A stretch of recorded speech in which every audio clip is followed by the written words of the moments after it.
This is a place of unseen danger and subtle beauty. It is a mysterious swamp called Okefenokee, the realm of the alligator.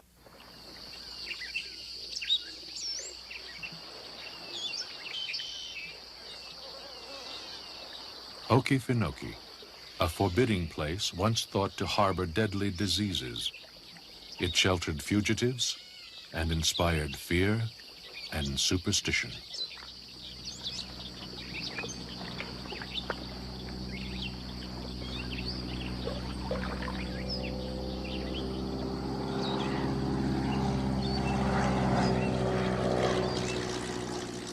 Today, Okefenokee Swamp is a well-known wildlife refuge. But even for people like biologist-photographer Dr. John Paling, it is not entirely welcoming. Whenever I go back to Okefenokee now, I've got mixed feelings about it. From the air, when you go across it, it looks just so beautiful and so serene and so natural and so appealing. And yet, it can be a place of such contrasts that it seems almost as if man was never intended to be there for long.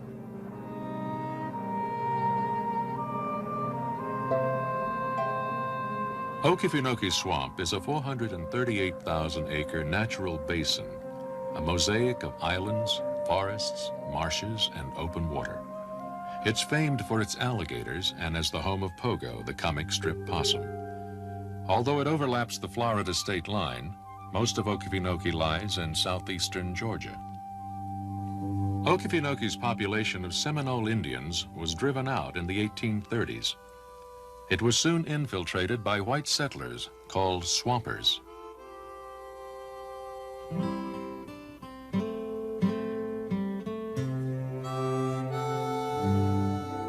By the 1930s, the swampers were well established here, showing off alligator nests and eggs for visiting photographers. The swampers were a breed apart. Many had few needs or interests outside Okefenokee. Those who knew them admired their simplicity and self-reliance.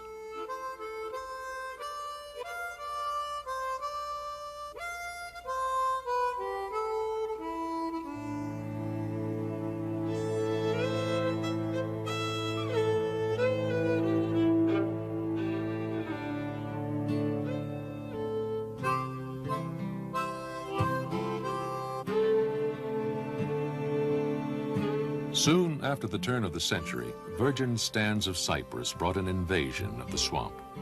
This and earlier schemes to build a ship canal through the swamp and even to drain it threatened to destroy Okefenokee. But much of Okefenokee's prime timber was cleared in less than 20 years. Soon the swampers were alone again.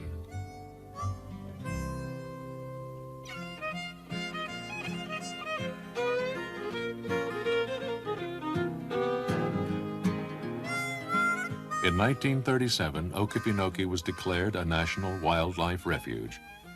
The human residents would eventually leave. One old-timer said, "We have the swamp and that's good, but the swampers are all gone. It's just a shame we can't have both."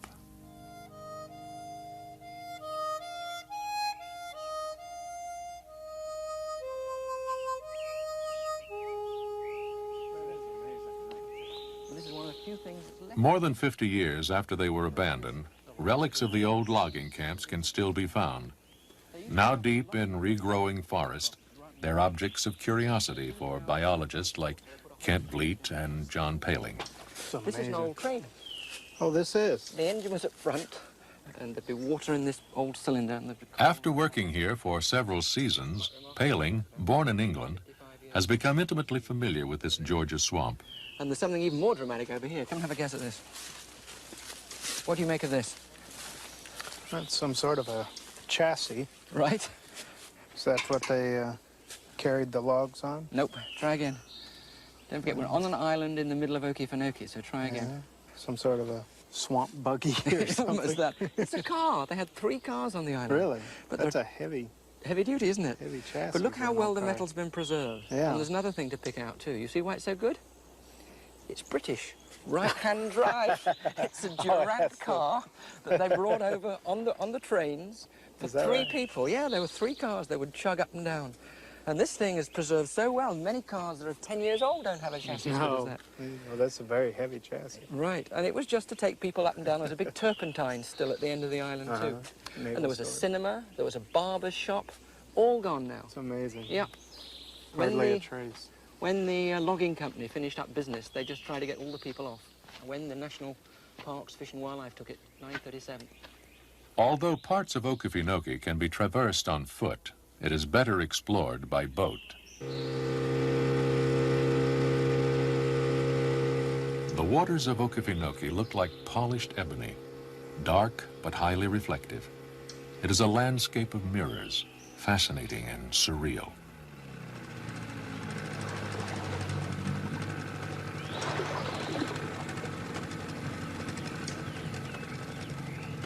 Kent Vliet is from the University of Florida. He's an expert on Okefenokee's most famous resident, the alligator. You know there's one right in front of us, Joe? Yeah, I can see that one.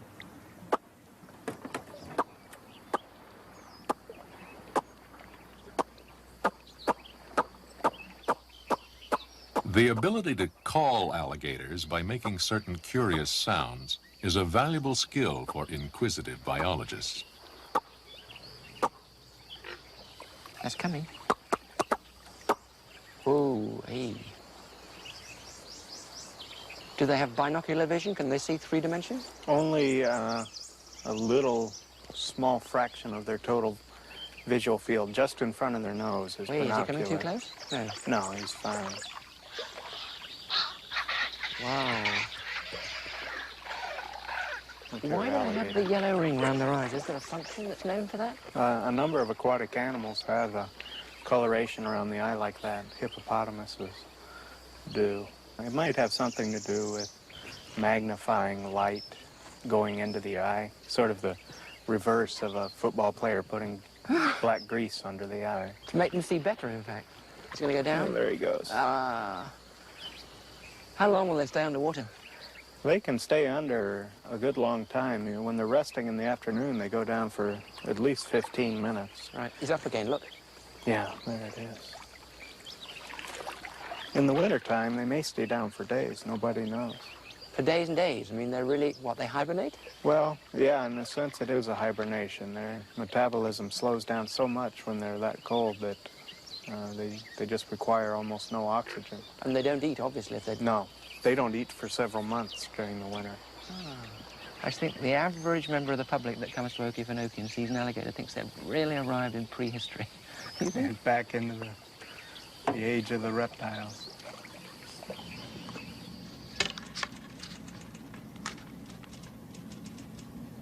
The study of alligator social behavior has occupied Kent Vliet for several years.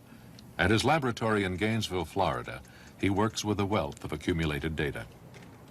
We've learned that alligator behavior is actually very, very complex. It's much more complex and much more sophisticated than the behavior of other reptiles that have been studied. And so our dealings with alligator behavior have been to try to document the types of behaviors they show and analyze these not only in simple terms of alligator behavior, but as they might represent the primitive beginnings from which the more complex behaviors of birds and mammals have evolved.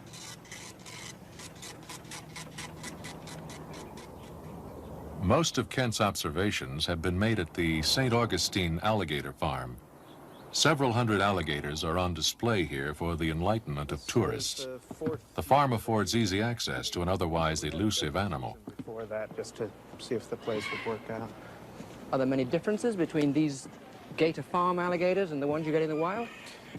Captive animals look a lot different from wild animals. The most noticeable difference is that the head of a captive animal is much broader, that you don't have this beautiful elongated snout. That's because captive animals spend so much time on land basking. And at least in old animals like these, the head weighs so much that it just tends to flatten itself out over the years. It spreads out and becomes much broader. Is that what also squeezes the teeth out too? Because they're all showing very obvious here. They're very toothy animals. Also, all the scales on their back are worn down, much more so than a wild animal would be. And that's just because these animals live in very high densities on farms, and they crawl over each other and just kind of buff each other down all the time.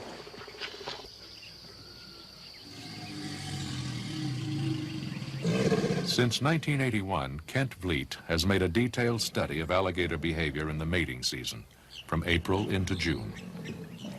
But Kent was not happy with his original vantage point. It was secure, but didn't provide an accurate water-level view. He decided to enter the lake, a procedure not without certain risks. It is possible when you're in the lake that a big male will decide he doesn't want you there and actually come up and try to get you out of his territory. We've had very few problems when I was swimming in the lake, but there's always the potential for an alligator getting a hold of you and doing some real damage. Kent has found that alligators here at the farm are fairly harmless, especially during mating season.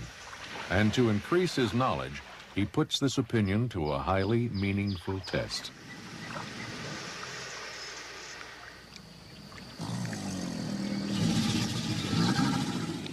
We learned early on in our research that we needed to get off the boardwalks and go down and look at alligators at an alligator's eye level. Alligators communicate to each other visually by the way they hold their bodies out of the water. And we got down into the water to better understand how alligators are talking to each other in a visual sense.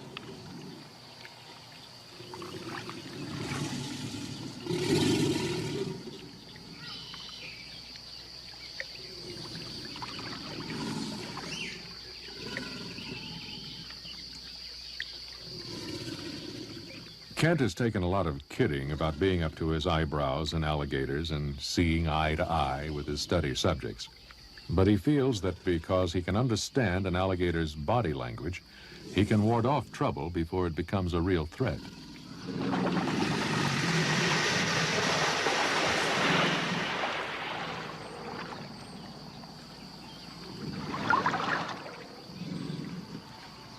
I look for animals that are obviously directing themselves toward me as aggressive animals.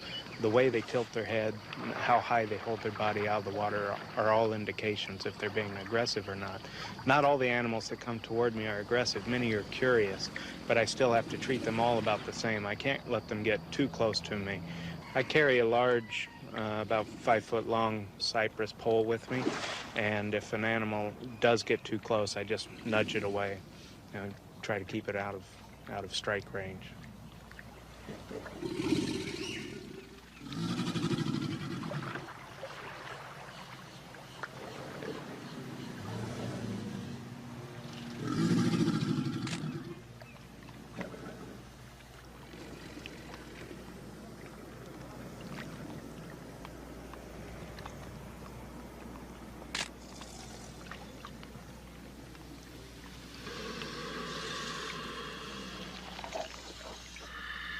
The meaning, if any, of an alligator's impressive yawn is not understood. But other behavior, like this head-slapping display, has been deciphered. It is an assertive gesture, advertising an alligator's social position. In courtship season, the alligators stage bellowing choruses almost daily. Both sexes bellow, but they make somewhat different sounds. Just before the male bellows, he produces subsonic signals that make the water around him dance. In the wild, these signals may draw females from a great distance.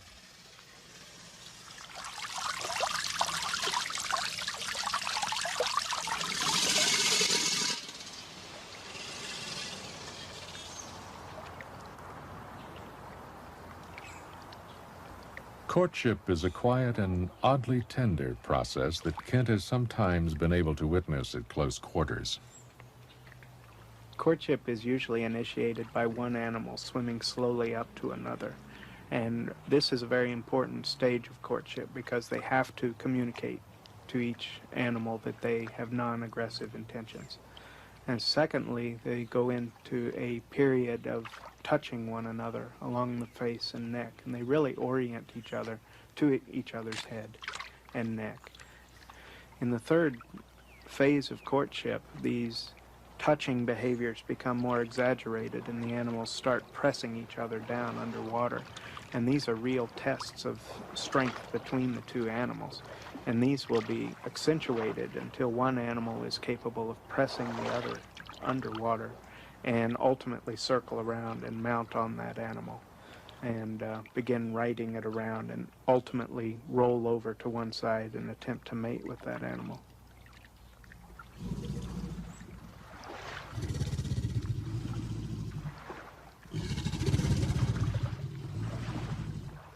However they behave, alligators have reproduced quite successfully in Okefenokee. Here until the 1970s, they were badly hit by poachers. Now, stiff laws protect a population that has grown to about 12,000. In summer, bubbling gases are like the heartbeat of Okefenokee. Beneath the dark waters is a thick layer of decomposing vegetation called peat. The gases it creates sometimes lift large patches of peat to float on the surface. Old-timers called this a blow-up. Over time, the floating mats of peat are covered with vegetation. Some sink again, but others become floating islands and eventually support bushes and even trees.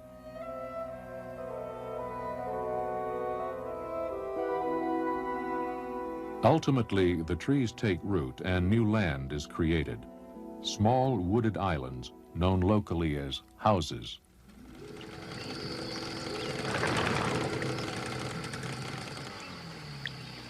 Okefenokee is an Indian word that means land of the trembling earth. John Paling shows how fitting the name is when he lands on a young floating island.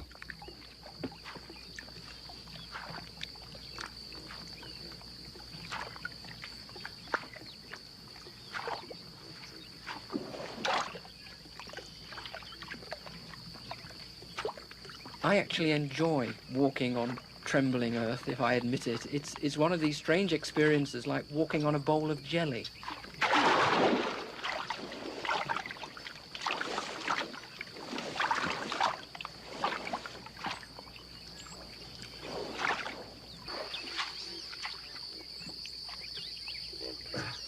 The waters of Okefenokee are highly acid, about as acidic as strong tea and much the same color.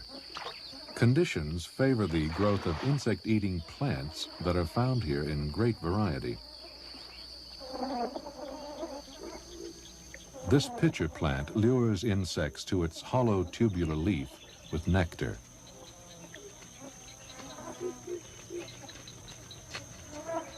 Once inside, few insects escape.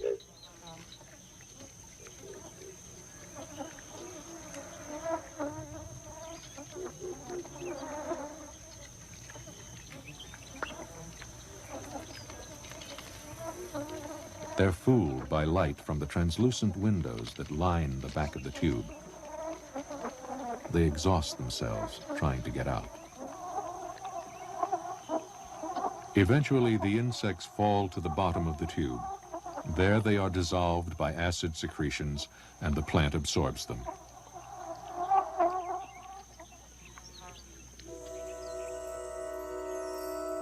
Another deadly attraction is the sundew. Its leaves are adorned with brightly colored stalks tipped with shiny droplets, apparently a sweet meal for passing insects.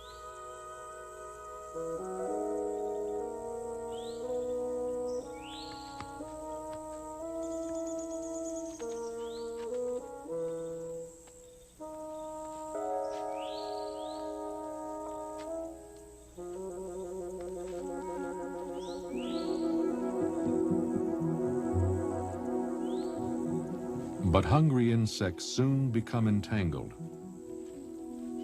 Escape is impossible when the plant finally closes to digest its victim.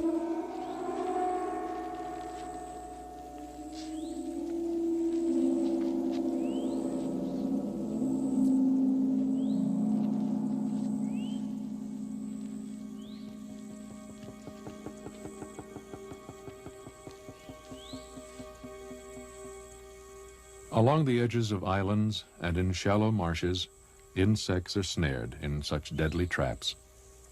When it's all over, there will be nothing left of them except their indigestible husks.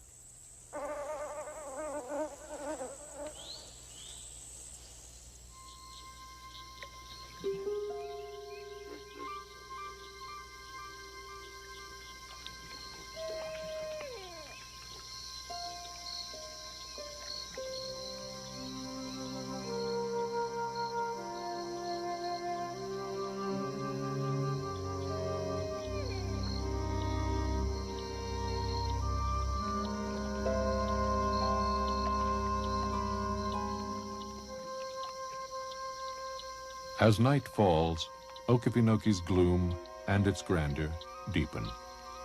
100 million years ago, the alligator's ancestors thrived in prehistoric swamps. As far as we know, they looked much as they do today. The eyes of the alligator are highly reflective. They shine with an eerie glow in the night.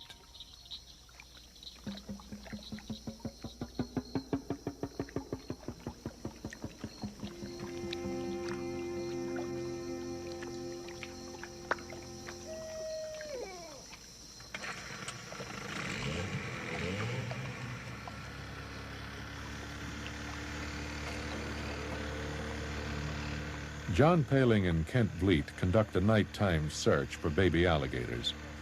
Disturbing alligators here in the refuge is strictly outlawed.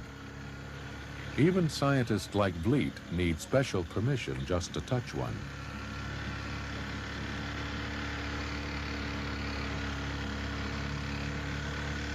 Let's cut off the engine for a minute and get some peace.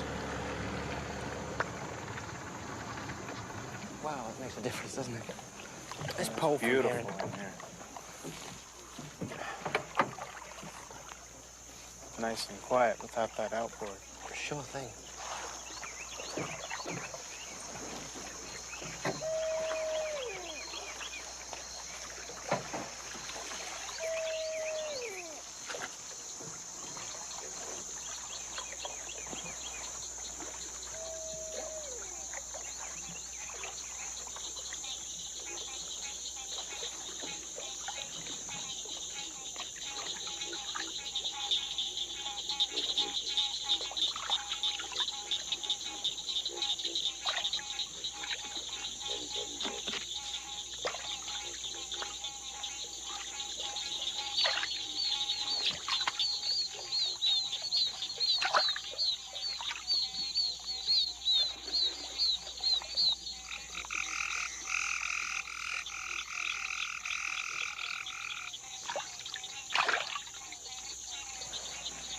You seen any gators yet or not?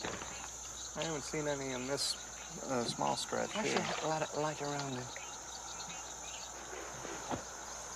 Is that one over there? Yeah, that's one back in the... Let's try and get a bit Water closer to it, lilies. can we? Hold some more if you keep paddling on that side.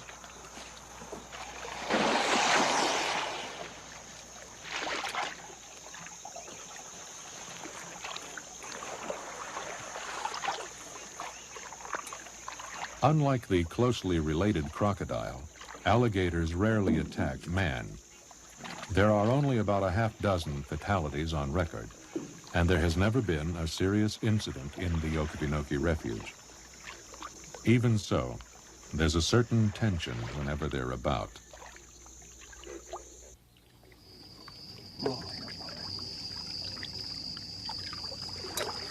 See one?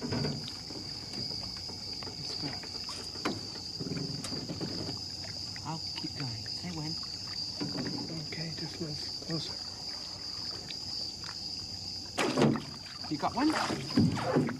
Yeah. Hey, that's lovely. The captured baby gives a continuous cry of alarm. John and Kent work quickly. They want to minimize stress on the baby and avoid trouble with its mother, who might be nearby. 42.5 centimeters. 42? Mm-hmm. 42. Got it. What's it reading? It's just at 200 grams. Watch it, watch it, watch it, watch it. Coming right at us. Boy, she's really cruising. Is it the claws of the baby? Why? Look Yeah, at the baby's just continually she's going. talking. Well, hang on, her jaws are open a bit, and her Yeah. teeth are showing. Kent, are you sure that's okay? I don't think it's a good idea to stay here. Do you want to put the baby back or what? Probably what I should do is just tap her on the nose and see if it scares her. They are often a little more brave at night than they are in the daytime. Watch, she's coming, Kent. Boy, she really concentrates on that. She just localizes right on the distress call. I think I better push her off. Are you sure? She's I mean, a hang little on. too close. This is not safe. She's not safe. No. How about just putting the baby back? Don't you think that's the best idea? Yeah, we're Okay. definitely at a disadvantage.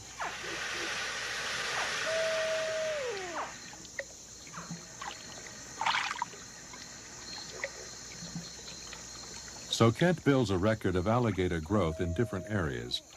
Females grow to an average of 7 to 8 feet, while males may be up to 14 feet and weigh 850 pounds.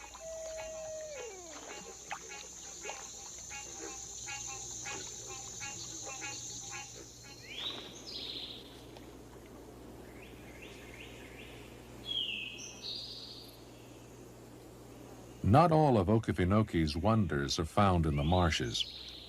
John Paling explores a pine forest in search of the red-cockaded woodpecker. The birds are endangered and difficult to find. They live in groups of 3 or more, and each of these so-called clans requires about 200 acres of home range. This small woodpecker, only 7 inches in length, has become famous for its finicky habits. It will only make holes in old pine trees that are usually infected by a certain disease, red heart fungus. The fungus softens the tree's inner core, making the woodpecker's work easier.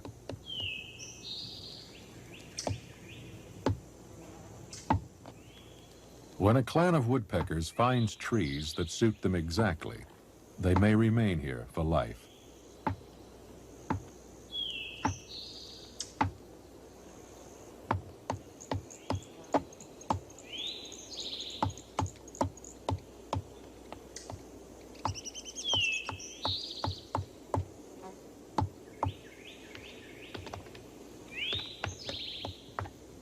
The woodpeckers keep busy, however, carrying out a fascinating scheme for survival.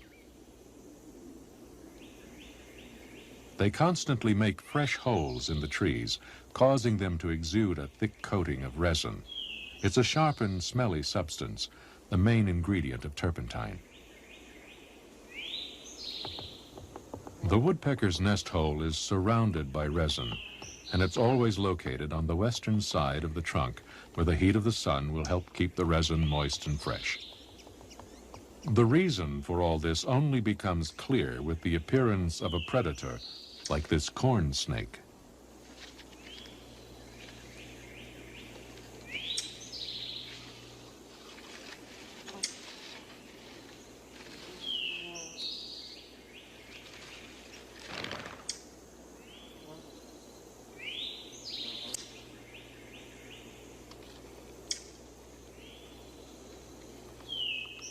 Sometimes the snake can be an amazing tree climber. It can climb straight up and reach bird nests 30 feet above the ground.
Eggs or baby birds inside the woodpecker's nest are seemingly easy prey.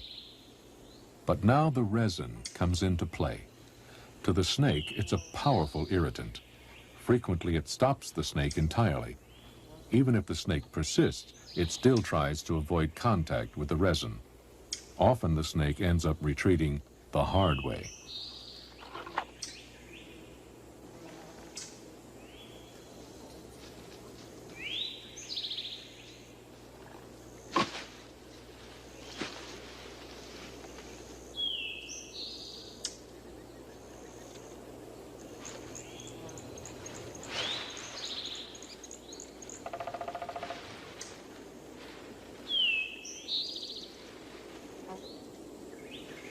Such moments of threat and drama frequently interrupt the tranquility of Okefenokee.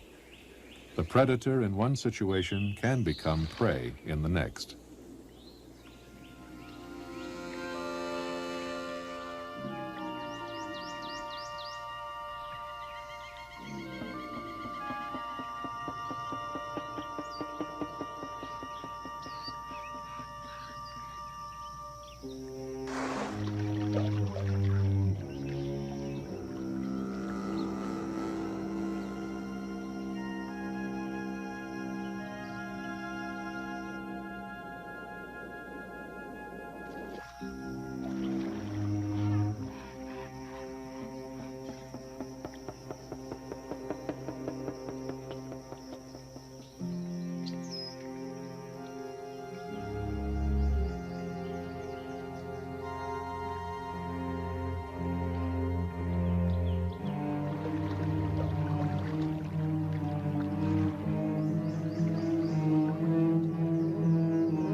A baby alligator in pursuit of a diving katydid.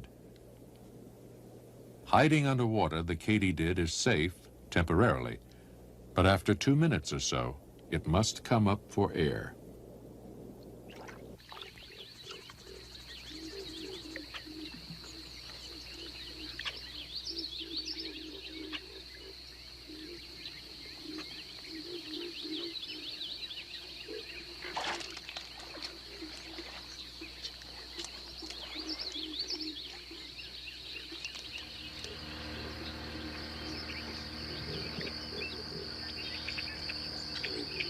It's midsummer.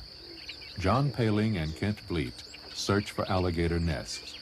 At this time of year, dozens of nests are concealed in the swamp. The best way to find one is to look for the trail the female alligator has made when coming and going from the nest. They should be pretty clear. If they're used often like a trail to a nest is, they're pretty obvious. This looks like one right here. Left? Right by these yellow flowers in this clump here. Kind of shoved the nose of the boat in here. Yeah, this is one. Oh, I can see it's flattened. Yeah, it does looks like it's used pretty frequently, too. That one looks really packed down. I think it's probably one leading to a nest.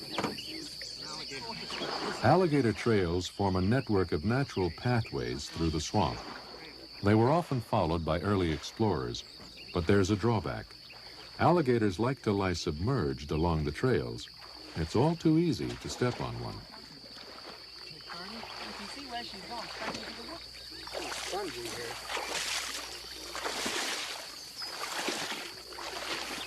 Beautiful flowers, aren't they?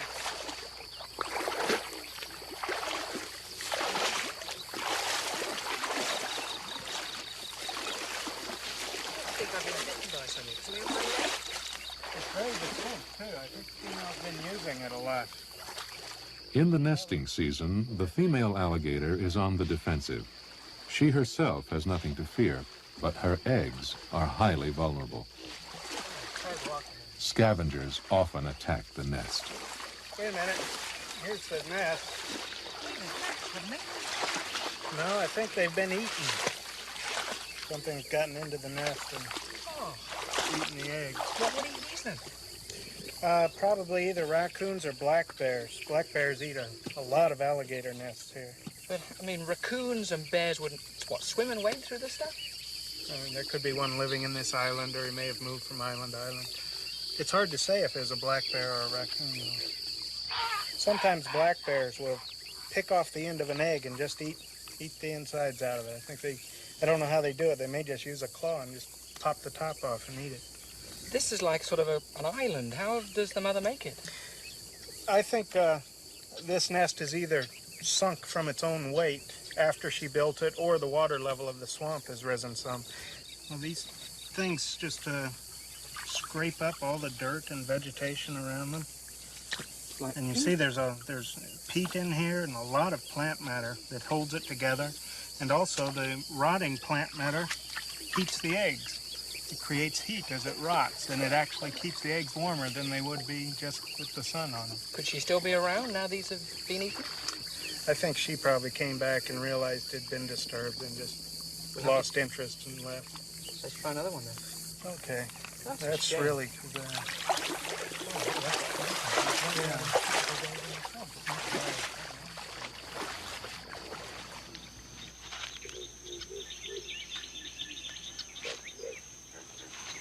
Often the female alligator is not far from the nest, and when she discovers an intruder, she can be highly aggressive.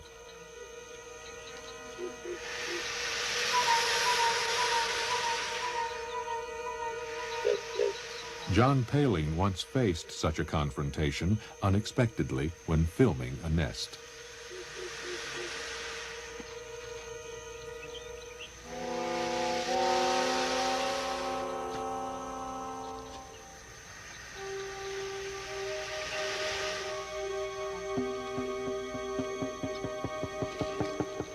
This was, in Paling's understated words, a moment of surprise and serious concern. It ended only when he backed off, leaving the nest to its rightful owner.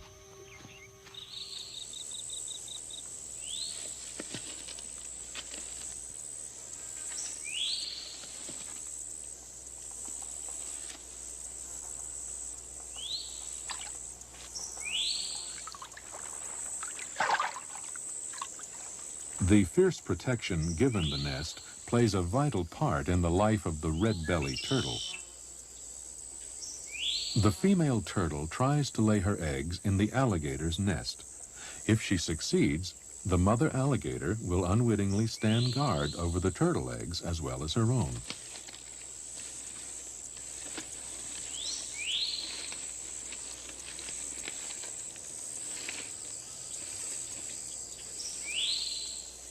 Risking attack, the turtle invades the nest and lays her eggs, taking advantage of the warmth and moisture.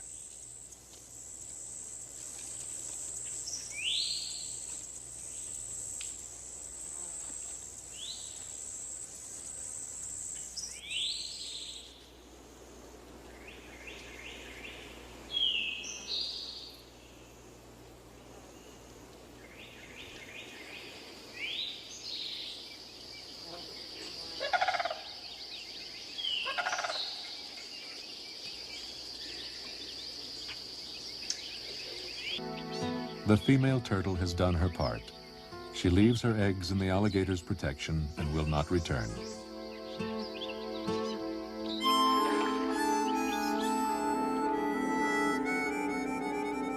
For otters, turtles are handy and long-suffering playthings.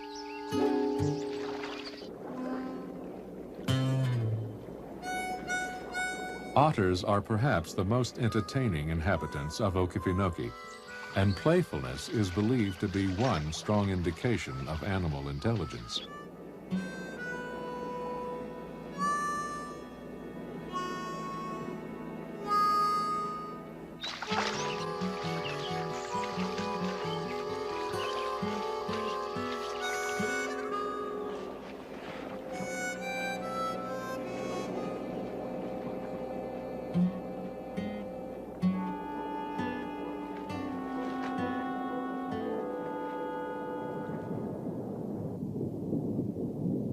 Violent thunderstorms often rake Okefenokee in summer, and during a dry period, lightning can set the swamp ablaze.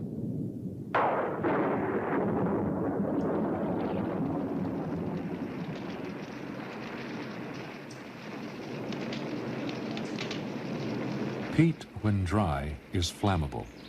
It can burn slowly and steadily for months at a time, so fire eats away the land in Okefenokee.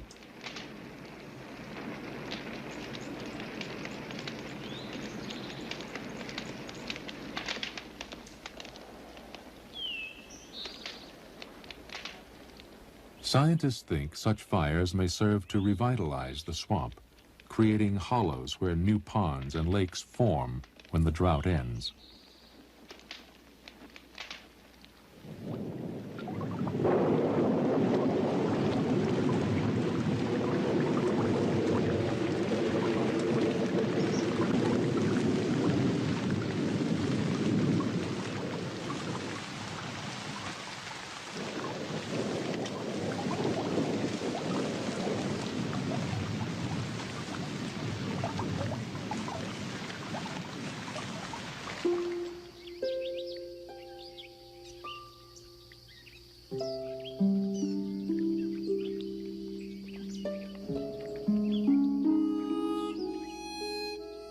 Recovery after a fire is swift.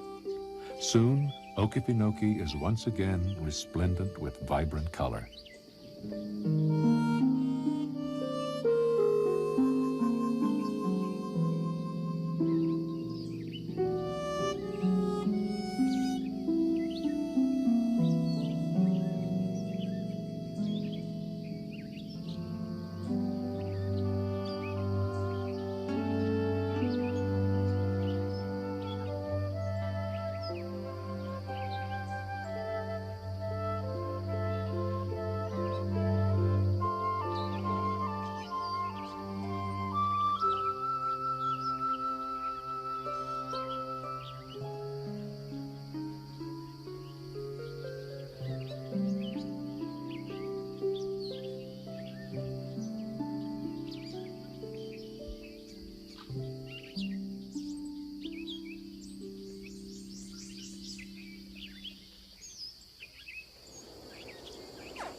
By late summer, the baby alligators are ready to hatch.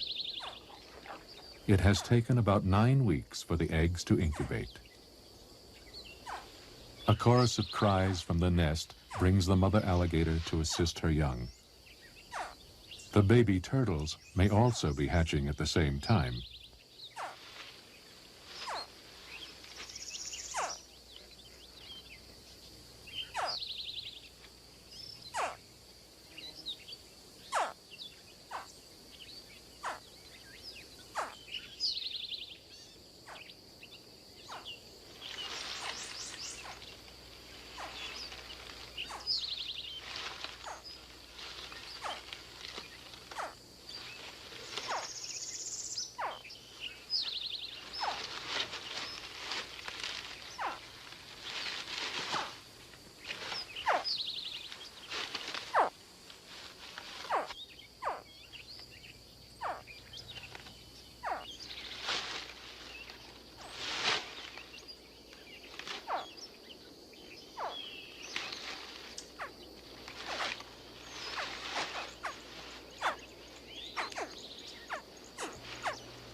the alligator baby. Its cries have been loud enough to be heard even before the egg has broken open.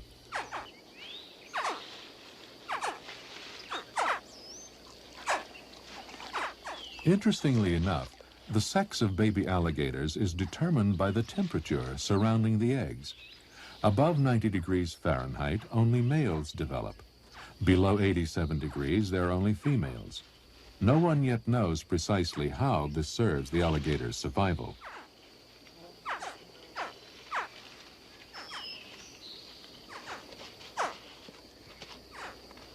The mother alligator tries to seize the young in her mouth and carry them away. The baby turtles aren't so fortunate. In all the confusion, they're on their own. With ponderous care, the mother alligator carries her young away to water, one by one.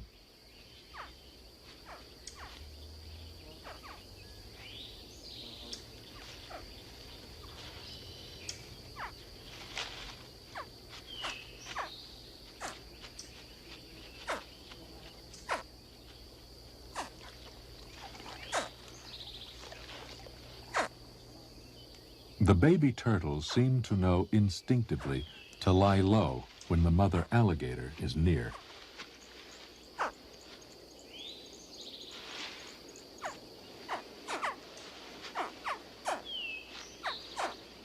When the baby turtles make a break for it, they head unerringly for the nearest water.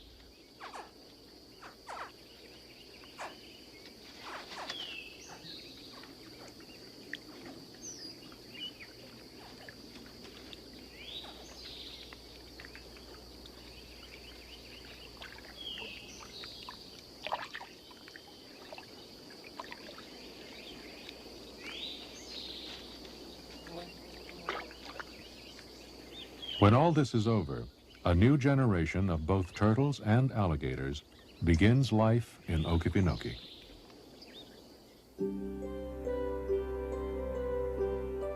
In 1960, a dam was built in the wildlife refuge on the Swanee River that could change Okefenokee forever. By holding water in the swamp, the dam is intended to prevent fires and loss of timber in nearby forests, but it could also upset the balance of fire and regeneration that makes the swamp what it is. Experts disagree, and it could be decades before the full impact is known.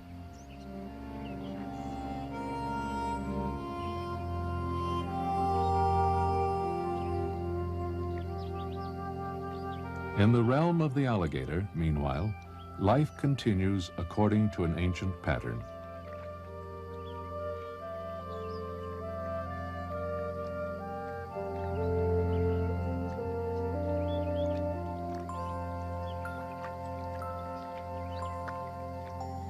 At this age, the young alligators are vulnerable to many predators. They will remain in their mother's protection for several months before going off on their own. So the alligator has survived on Earth long before the time of man, and with sufficient human knowledge and concern, the alligator will remain an ancient and durable survivor of the distant past.